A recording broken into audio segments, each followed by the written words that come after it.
स्वागत है बन्ना GS classes के यूट्यूब प्लेटफॉर्म पर। मैं दीपक कुमार आप सभी का स्वागत करता हूं। आप सभी का स्वागत है बन्ना जीएस क्लासेज के इस यूट्यूब प्लेटफॉर्म पर और मैं आज बात करने आया हूं बिहार के सबसे बड़े एग्जाम की। आज बात करने आया हूं बिहार के सबसे बड़े एग्जाम की, जो आप जानते हैं बिहार स्टेट के नाम से बिहार माध्यमिक शिक्षक पात्रता परीक्षा 2019-2020 की बात करने आया हूं। जैसा कि आप सभी लोगों को पता है कि यह है 2019 का एग्जाम है। यह है जनवरी में बिहार सरकार के द्वारा स्टेट का एग्जाम लिया गया और फिर अचानक बिना कोई बड़े वजह के 5 महीने के बाद एग्जाम कैंसिल कर दिया गया। जब रिजल्ट देने की बात थी, कुछ जगहों पर एग्जाम कैंसिल करके दोबारा भी लिया गया और उसके बाद सब कुछ सही चल रहा था। एग्जाम में रिजल्ट देने की बात हो गई थी और उसके बाद बिहार सरकार ने अचानक बिना कोई बात कहे और उसे रद्द कर दिया। इसके कारण एक बार फिर से जो भी छात्र हैं इससे जुड़े हुए, उन्हें फिर से इस एग्जाम में बैठने की बात कही जा रही है। बिहार सरकार फिर से नोटिस ला दिया है कि दोबारा एग्जाम लिया जाएगा। तो करना क्या है दोस्तों, हम लोगों को फिर से पढ़ना है, एक बार फिर से हम लोगों को जोर लगाना है और बताना है कि हम टीचर बनने के लिए तैयार हैं, हम आपके यहाँ शिक्षक बनने के लिए तैयार हैं। आप जैसे एग्जाम लेना चाहते हैं ले लीजिए, हम हर चीज में तैयार हैं। उसी चीज की सहायता के लिए, उसी चीज के साथ देने के लिए मैं दीपक कुमार बन्ना क्लासेज के प्लेटफॉर्म पर आपके साथ जुड़ने आया हूँ, आपकी सहायता करने आया हूँ। हम लोग मिलकर के इस स्टेट पर पार लगाएंगे। कहने के लिए है कि लगा दीजिए दम, क्योंकि आप नहीं है किसी से कम।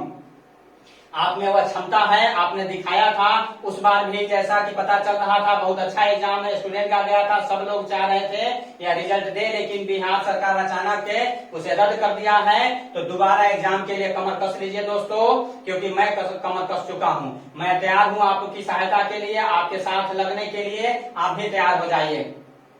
जनरल थोड़ा सा इंट्रोडक्शन है। मैं एमए शुरू से पढ़ाई और एमए ज्योग्राफी से और एजुकेशन से, ज्योग्राफी से पटना यूनिवर्सिटी से किया हूं और एजुकेशन है नालंदा यूनिवर्सिटी से किया जा रहा है, कर रहा हूं। बीएड और सीटेट 3 टाइम से पास हूं। साथ ही बिहार टेट जो एग्जाम हुआ था 2017 में, उसे भी पास हूं।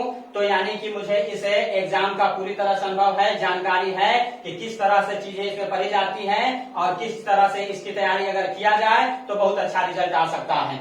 उसी चीज की बात करते हैं। संघर्ष तो है, तो वह है संघर्ष को हम लोग करेंगे, हम लोग उस चीजों को आगे बढ़ेंगे। करने के लिए कहा जा सकता है कि जो जितना झुलसता है, जो जितना झुलसता है वह उतना ही निखर के आता है। जो सह लेता है तकलीफ मेहनत की, वह हर रोज चमकता है।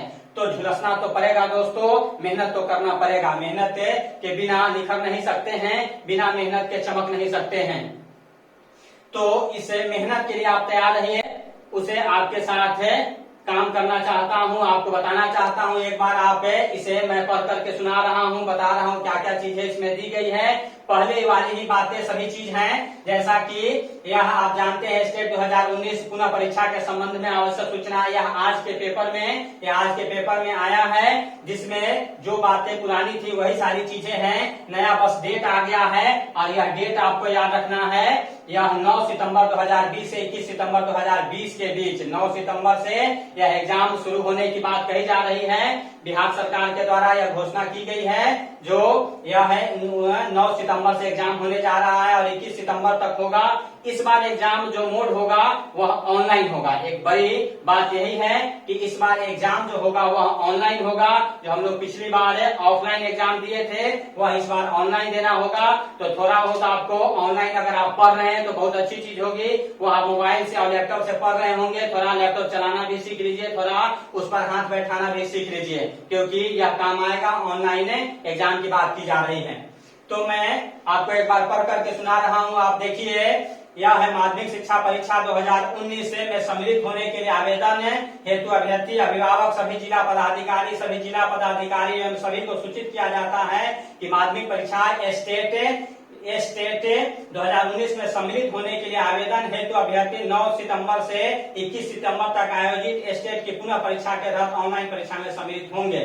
माध्यमिक शिक्षक पात्रता परीक्षा स्टेट 2019 में सम्मिलित होने के लिए आवेदन किए हुए जो अभ्यर्थी इस पुनः परीक्षा में शामिल होने के लिए अलग से कोई उन्हें फॉर्म भरने की जरूरत नहीं है। तो पहली चीज क्लियर करना है कि यह जो पुराना आपने फॉर्म भरा था, जो एग्जाम लोगों ने दिया था, वही फॉर्म रहेगा, दोबारा से फॉर्म भरने की जरूरत नहीं है। एक बात याद रखना है, दोबारा फॉर्म भरने की जरूरत नहीं से है। अलग से कोई परीक्षा शुल्क भी नहीं लगेगा, कोई परीक्षा के लिए आपको अलग से पैसा भी नहीं देना है। और जो 2 पेपर होता है 9th और 10th के लिए पेपर 1 और 10th और यहाँ 11th और 12th के लिए पेपर 2 का परीक्षा करवाया जाएगा। जैसा अगर 9 और 10 की बात की जाए, क्लास 9 और 10 की बात की जाए, जिसके अंतर्गत किन किन विषयों की परीक्षा ली जाएगी और कितना सीट है वह बताया गया है। तो अंग्रेजी में 5054, गणित में भी 5054, विज्ञान में भी 5054, सामाजिक विज्ञान भी 5054, हिंदी में 3000 सीटें हैं, संस्कृत में 1054 है, उर्दू में 1000 है, टोटल 25,270, टोटल 25,270 सीटों के लिए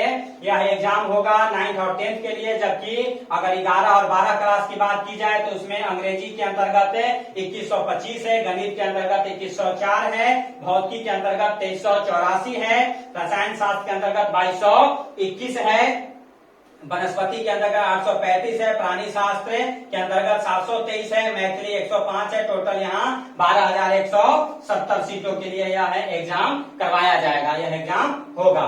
तो इसमें अगर बात की जाए तो मैं हमारे साथ है आप या सामाजिक विज्ञान को हम लोग करेंगे। सामाजिक विज्ञान में आप जानते हैं यहाँ 4 सब्जेक्ट के एग्जाम होंगे, 4 सब्जेक्ट आपको रहेंगे। वह 4 सब्जेक्ट ज्योग्राफी होगा, हिस्ट्री होगा, पॉलिटिकल साइंस होगा और इकोनॉमिक्स होगा। यह है ज्योग्राफी होगा, हिस्ट्री होगा, पॉलिटिकल साइंस और इकोनॉमिक्स होगा, यह हमारे साथ होगा। साथ ही इधर आपका यह है हिंदी का भी एग्जाम है, या हिंदी की भी तैयारी यहाँ वंदना क्लासेस के द्वारा करवाई जाएगी, तो वह भी करवाएंगे। साथ ही हम व्यवस्था और भी कर रहे हैं और अलग अलग सब्जेक्ट की भी वह साथ क्लासेस चलेंगी। शुरुआत में सामाजिक विज्ञान और हिंदी से हम शुरुआत करेंगे। इधर भी आपको वह है जो सब्जेक्ट होंगे उसके आप समय के साथ आपको बताया जाएगा। फिलहाल सामाजिक विज्ञान और हिंदी को लेकर के हम लोग चलेंगे आगे। और बात की जाए तो इसी में जो यह बात लिखता है, इसी क्रम में सूचित किया जाता है कि स्टेट 2019 के आयोजन के संबंध में समिति द्वारा प्रकाशित विज्ञप्ति संख्या 373/2019 में अंकित नियम शर्तें पुनः परीक्षा में लागू होंगी, जिसके प्रमुख बिंदु इस प्रकार हैं। या थोड़ा क्राइटेरिया आप समझ लीजिए, उन चीजों को बात जान लीजिए।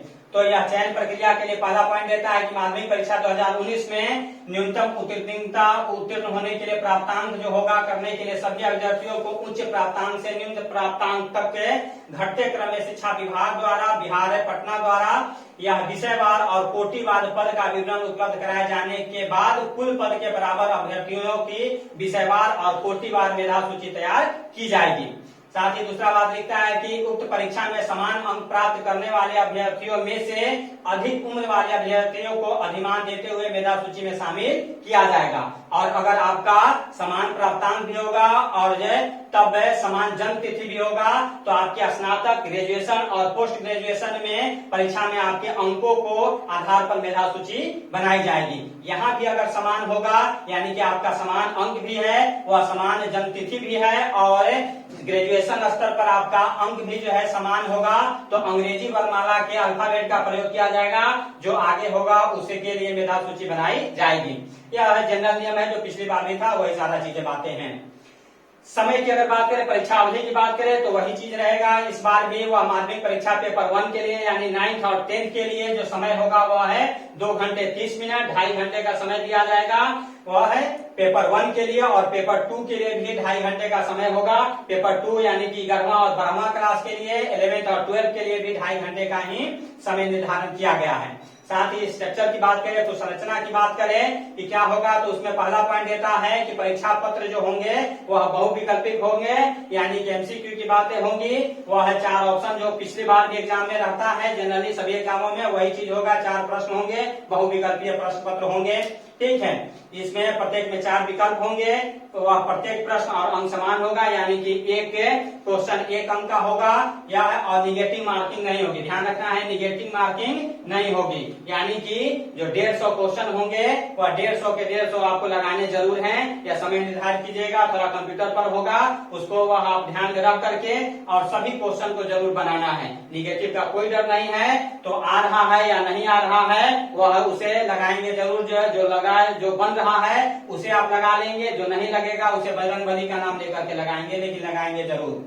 आगे अगर बात करें तो यह है क्या, इसका यह है पेपर 1 के लिए, परीक्षा के लिए क्या कोड है वह बताया गया है। तो यह हम लोग फॉर्म पहले भर चुके हैं, उसके लिए यह जानने की वहाँ कोड कंप्यूटर में भी वहाँ आ जाएगा। तो हिंदी के लिए कहा गया क्या आपका क्वालिफिकेशन होना चाहिए, तो हिंदी के लिए हम लोग फॉर्म भर चुके हैं। क्वालिफिकेशन है अगर कहा जाए तो जो फॉर्म निकलता है उसके लिए जाना होता है, पहले से फॉर्म भरा गया है। जो एग्जाम दे चुके हैं, जो फॉर्म भरा हुआ है, तो नए लोगों का इसमें एग्जाम होगा भी नहीं, नए फॉर्म भी नहीं भर सकते हैं। वही जो फॉर्म भरे हुए थे, जिन लोगों ने एग्जाम दिया था उन्हीं को देना है। तो यहाँ आप लोग भली भांति परिचित है। हिंदी के लिए, हिंदी टीचर के लिए पेपर 1 में 9th और 10th में हिंदी पेपर के लिए, हिंदी टीचर के लिए आपका क्वालिफिकेशन होना चाहिए, हिंदी से आप ग्रेजुएट होने चाहिए और साथ ही आप बीएड पास होने चाहिए। हिंदी से ग्रेजुएट होने चाहिए, स्नातक स्तर पर आप हिंदी एक मुख्य विषय के रूप में पढ़े हो और आपके पास बीएड की डिग्री हो। उर्दू के लिए भी वह उर्दू आप स्नातक स्तर पर पढ़े हो और बीएड की डिग्री हो। संस्कृत भी स्नातक स्तर पर पढ़े हैं और बीएड की डिग्री हो। साथ ही अंग्रेजी के लिए भी स्नातक स्तर पर ऑनर्स पेपर आपका अंग्रेजी होना चाहिए और बीएड आप किए हुए होने चाहिए। गणित के लिए भी स्नातक स्तर पर गणित के साथ भौतिक शास्त्र, रसायन यानी फिजिक्स और केमिस्ट्री वह पठित हो और बीएड किया हुआ है। या इंजीनियरिंग बैकग्राउंड के लोग भी, इंजीनियरिंग से स्नातक जो होते हैं उसमें गणित विशेषज्ञता हो, गणित एक विषय हो और बीएड किए हुए हैं, तो वह भी गणित टीचर के लिए एलिजिबल है। साथ ही विज्ञान के लिए या स्नातक स्तर पर आप प्राणी विज्ञान, वनस्पति विज्ञान, रसायन विज्ञान यह है। साथ ही बीएड की डिग्री हो, इंजीनियरिंग से भी स्नातक वाले के लिए यह है पोस्ट है, विज्ञान टीचर के रूप में काम कर सकते हैं। तो यह बातें जो है वह पेपर 1 के लिए है, यह है 9th और 10th के लिए है। अगर 12th की बात की जाए, 11th और 12th की बात की जाए तो यह है अगर पेपर 2 की बात की जाए। यहाँ जो आपको बताया कि यह है जो यह इतने सब्जेक्ट हुए और उसमें पेपर 1 में पूछे जाने वाले जो प्रश्न हैं वह टोटल कितने हैं, तो वह 150। टोटल प्रश्नों की संख्या 150 है, जिसमें 100 अंक जो है, जिसमें 100 अंक जो होगा वह आपका सब्जेक्ट रिलेटेड होगा। वह 100 अंक आपका सब्जेक्ट रिलेटेड होगा, यानी कि अगर आप हिंदी से हैं तो 100 क्वेश्चन हिंदी के, अगर आप इंग्लिश के हैं तो 100 क्वेश्चन इंग्लिश के, अगर सामाजिक विज्ञान सोशल स्टडी के हैं तो 100 प्रश्न सोशल स्टडी से होंगे। और 50 अंकों का शिक्षण कला एवं अन्य दक्षता, शिक्षण कला यानी कि चाइल्ड पेडागोजी हो जाता है, चाइल्ड डेवलपमेंट हो जाता है, यह हमारे साथ होगा, यह आपको पढ़ाया जाएगा। और साथ ही अन्य दक्षता की बात की जाए तो पिछली बार जो आप देखे थे 2-4 मैथ के क्वेश्चन थे, 2-4 रीजनिंग के क्वेश्चन थे, तो उस तरह से मिलाकर के टोटल 50 अंक, टोटल या 50 अंकों का होगा। और टोटल की बात की जाए तो 150 अंकों का होगा। अगर यहाँ सामाजिक विज्ञान की बात की जाए तो दोस्तों ध्यान रखना है कि सामाजिक विज्ञान की अगर बात की जाए जो 100 अंकों का होगा, तो सामाजिक विज्ञान में बताया गया है कि आपका सब्जेक्ट जो होगा वह ज्योग्राफी होगा, वह सब्जेक्ट आपका होगा हिस्ट्री होगा, सब्जेक्ट जो आपका होगा एक पॉलिटिकल साइंस होगा और एक इकोनॉमिक्स होगा, ईक्यू होगा। ठीक है, यह 4 सब्जेक्ट होगा। जैसा कि बताया जा रहा था कि इसमें से आप किसी 2 सब्जेक्ट का चयन कर सकते हैं, यह है, और 50-50 अंकों का वह 2 सब्जेक्ट से वह होगा और आप यह है एग्जाम दे सकते हैं। लेकिन पिछली बार जो एग्जाम हुआ उसमें ऐसा नहीं किया गया, यह 4 सब्जेक्ट से हो रहा था कि 50-50 इन चारों से आएंगे और किसी 2 को चयन करना होगा, किसी 2 को आप ले सकते हैं, चूज कर सकते हैं, उसमें एग्जाम दे सकते हैं। लेकिन पिछली बार टोटल सरकार के द्वारा जो प्रश्न पत्र दिए गए वह टोटल 100 का दिया गया और उसमें अलग वह डिवाइड नहीं किया गया, 2 चूज करने की बात नहीं थी, यानी चारों सब्जेक्ट से आपको पढ़ना था। इसीलिए हम कह रहे हैं कि अगर इस बार क्वेश्चन 50-50 के रेशियो में बांट करके देगा तो उसके लिए भी हम लोग तैयार रहेंगे, और अगर सम्मिलित देगा तो उसके लिए भी हम लोगों को तैयार रहना होगा, क्योंकि सरकार यह अपने नोटिस में इस चीज को स्पष्ट नहीं किया है। नीचे तक हम जाएंगे, इसमें यह चीज स्पष्ट नहीं किया है कि इसमें 2-2 का सेट लगा करके वह दिया जाएगा या चारों का दिया जाएगा। यह सरकार क्लियर पिछली बार भी नहीं किया था, इस बार भी नहीं किया है। और इसी चीज को लेकर के कहीं ना कहीं कुछ लोग कोर्ट में गए थे, इसी बात को लेकर के कोर्ट में गए थे और फिर से यह जो नोटिस आया उसमें यह इस चीज की चर्चा नहीं की गई है। तो सरकार किस आधार पर पिछले एग्जाम को कैंसिल किया, किस आधार पर सरकार ने उसे पिछले एग्जाम क्यों रद्द कर दिया, यह है समझ के परे है, यह है मालूम नहीं। लेकिन चलिए, हम लोगों को उसकी जरूरत नहीं है, यह समझना है, तैयारी करना है और इस तैयारी के अंतर्गत इन चारों सब्जेक्टों को पढ़ना है। चारों सब्जेक्टों को उस तरह से पढ़ना है कि वह कोई समस्या न हो और इस 100 अंकों में यह अधिकतम अंक प्राप्त कर सके, अधिकतम अंक इसमें लिया जा सके। साथ ही 50 से जो शिक्षण क्लास से होंगे, चाइल्ड पेडागोजी जो आप बीएड स्तर पर पढ़े होंगे या बीटीबीसी स्तर पर पढ़े होंगे, बीएड स्तर पर पढ़े होंगे, उन्हीं सारी चीजों से वह क्वेश्चन होगा, जिसका वह पूरा नोट्स आपको करवाया जाएगा। पीडीएफ के द्वारा हम आपको प्रोवाइड करवाएंगे। साथ ही उसको एक एक पॉइंट को, एक एक चैप्टर को हम लोग पढ़ेंगे भी। तो यह टोटल 150 के लिए आप तैयार रहेंगे। निगेटिव मार्किंग है नहीं, तो इसका तैयारी बहुत अच्छे से करना है। पेपर 2 की बात की जाए तो यहाँ जो योग्यता है और विषय कोड है वह है, तो अंग्रेजी के लिए भी आपको यहाँ चूंकि वह 11th और 12th की बातें की गई हैं, तो यहाँ आपको यहाँ अंग्रेजी में यह है आपका पोस्ट ग्रेजुएट होना चाहिए। यहाँ पोस्ट ग्रेजुएट के लिए यह है, तो अंग्रेजी से आप पोस्ट ग्रेजुएट हैं तब आप या अंग्रेजी के टीचर के लिए हैं, गणित के लिए भी वही है, भौतिक के लिए, फिजिक्स के लिए भी वही है, केमिस्ट्री के लिए भी, प्राणी शास्त्र के लिए भी, वनस्पति शास्त्र इसके लिए भी वही सारी बातें बताई गई हैं। तो साथ ही कंप्यूटर साइंस के भी जो लोग हैं वह इसमें भाग ले सकते हैं। वह है आप 2 लेवल का कोर्स किए हुए हैं, पोस्ट ग्रेजुएट डिग्री रखे हुए हैं तो आप आ सकते हैं, बीए बीटेक किए हुए हैं तब भी आप आ सकते हैं।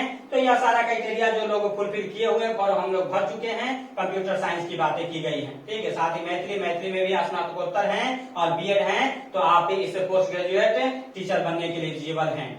यहाँ भी सेम चीजें हैं। पेपर 2 में भी 100 अंक जो होगा आपका सब्जेक्ट से होगा और 50 अंक जो होगा, 50 नंबर के जो होंगे वह शिक्षण कला और अन्य दक्षता से होंगे। यानी टोटल यहाँ भी 150 का आपको सामना करना है। 150 एग्जाम जो पिछली बार दिए थे वही सेम चीज है, यहाँ भी है, कोई वह दिक्कत नहीं है। पेपर 2 में भी वही चीजें हैं, पेपर 1 में भी वही चीजें हैं।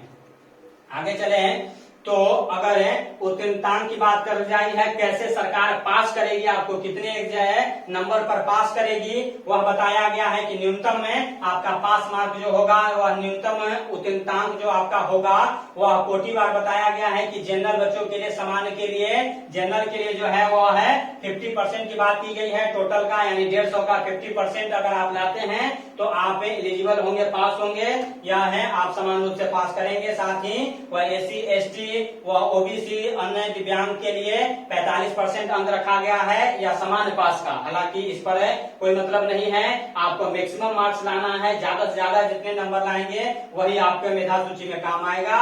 तो यहाँ जो है इससे काम चलने वाला है नहीं, आपको अधिकतम अंक लाना होगा तभी आप अच्छा कर पाएंगे।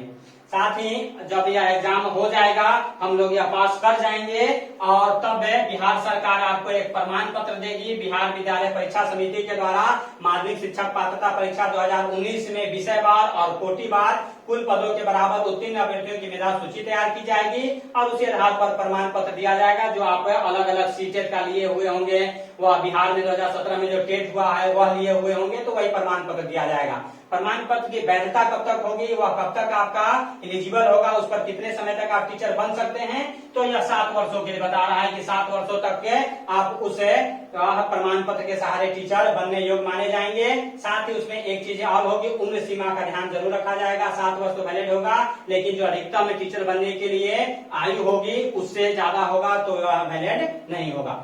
यह चीजें समान चीज है। तो यह कुछ प्रमुख बातें हैं जो आपका बिहार सरकार के द्वारा नोटिस दिया गया है, उन सारी चीजों पर हम लोग चर्चा किए हैं। तो अब हम बात करेंगे, आपको यह है सामाजिक विज्ञान के सोशल स्टडी के, सोशल स्टडी में जिस तरह से आपको पढ़ाया जाएगा, तो हम यहाँ आपका यह है 9th क्लास का वह है चैप्टर 1 का ज्योग्राफी का चैप्टर 1 आपको यह दिख रहा है। तो यह दिखाने के लिए एक बार हम आपको बस दिखा रहे हैं। एक तो कैसे हम लोग आगे बढ़ेंगे, 2-3 तरीके से आपको हम पढ़ाएंगे। यहाँ एक हम लोग क्लास 6 से लेकर के 10वां तक, 6 से लेकर के 10वां तक के किताबों को एक बार हम लोग देखेंगे। चैप्टर बाय चैप्टर आपको हम समझाएंगे, चैप्टर बाय चैप्टर हम लोग चलेंगे। इसमें जो ऑब्जेक्टिव क्वेश्चन होते हैं उसको करेंगे, जो सब्जेक्टिव क्वेश्चन भी होते हैं वह भी हम आपको समझाएंगे। तो देखिए एक बड़ी बात है, जो 10th और 9th क्लास में बच्चे हैं उनके लिए भी फायदेमंद होगा। जो यह वीडियो बच्चे देख रहे हैं, 9th और 10th के बच्चे देख रहे हैं, वो अभी ध्यान से सुन ले, ध्यान से सुने कि उनके लिए भी यह फायदेमंद होगा। जो बिहार बोर्ड के पढ़ रहे हैं, बिहार बोर्ड में 9th और 10th के बच्चे हैं, वह सामाजिक विज्ञान के लिए आप वंदना क्लासेस को जरूर लाइक करें, सब्सक्राइब कर ले, क्योंकि यहाँ जब क्लासेस स्टार्ट होंगी तो आपके लिए भी यह फायदेमंद हो जाएगा। सामाजिक विज्ञान आप भी पढ़ सकते हैं। साथ ही यह है खास करके इस एग्जाम स्टेट को एग्जाम रख करके मैं पढ़ाऊंगा और यहाँ चैप्टर बाय चैप्टर क्वेश्चन करवाऊंगा। एक चैप्टर समाप्त हो जाएगा तो यहाँ तो हर यह किताब में जो 20-25 ऑब्जेक्टिव क्वेश्चन हैं, वह 20-25 ऑब्जेक्टिव क्वेश्चन हो ही जाएंगे। साथ ही इस पर 100 कम से कम 50 क्वेश्चन जरूर अच्छे जो क्वेश्चन होते हैं उस चैप्टर से मैं निकाल करके रखे हुए हूँ, निकाला हूँ। पिछली बार भी जो हुआ था उससे के आधार पर, और उन सारे क्वेश्चनों को मैं चैप्टर बाय चैप्टर करवाते रहूंगा। तो यह है आपके लिए बहुत ही अच्छा हो जाएगा। और चारों सब्जेक्ट जो होता है, या ज्योग्राफी, हिस्ट्री, पॉलिटिकल साइंस और economics, geography, history, political science और इकोनॉमिक्स, इन चारों चीजों का, चारों सब्जेक्टों का मैं करवाऊंगा। तो वह आपके लिए वह बेनिफिशियल हो जाएगा, बहुत अच्छा हो जाएगा। आप हमारे साथ जुड़े हुए रहें और इन चारों सब्जेक्टों को करेंगे। साथ ही हम लोग हिंदी के लिए अलग से जो 100 क्वेश्चन है उसके लिए भी आपका किया जाएगा, वह हिंदी भी हम आगे पढ़ाएंगे। तो यह कुछ जरूरी सूचना थी जो वंदना जीएस क्लासेज के यूट्यूब प्लेटफॉर्म पर शुरू होने जा रहा है। इस स्टेट एग्जाम का जो जंग है वह हम लोग लड़ेंगे और जीतेंगे। पूर्ण विश्वास है हम लोग इसे लड़ेंगे और जीतेंगे और कामयाबी पाएंगे और बिहार में एक सम्मानित शिक्षक के रूप में पदस्थापित होंगे। इन्हीं शुभकामनाओं के साथ, इसी आशा के साथ किया है जल्द से जल्द एग्जाम हो, या है हम आपसे विदा लेंगे। लेकिन साथ ही जो औपचारिकता है वह जरूर बताएंगे कि वंदना जीएस क्लासेज को आप जरूर फॉलो करें, उसे सब्सक्राइब कर ले, लाइक कर ले और बेल बटन जो होता है वह दबा ले। बेल बटन दबाने का फायदा यही होता है कि जो ही हम नया वीडियो देंगे वह आपको नोटिस चला जाएगा और आप आ सकते हैं, हमसे जुड़ सकते हैं। तो आप तैयार हो जाइए, बहुत जल्द अगले कुछ दिनों से ही, 1-2 दिनों में ही हम लोग इससे जुड़ जाएंगे और चैप्टर बाय चैप्टर शुरू हो जाएगा। तो सब्सक्राइब कर लीजिए, बेल बटन जरूर दबा लीजिए और हमारे साथ जुड़ जाइए एक नई ऊंचाई को प्राप्त करने के लिए, स्टेट के एग्जाम को लड़ने के लिए, एक एग्जाम को पास करने के लिए। बहुत बहुत धन्यवाद। Thank you. जय हिंद, जय भारत।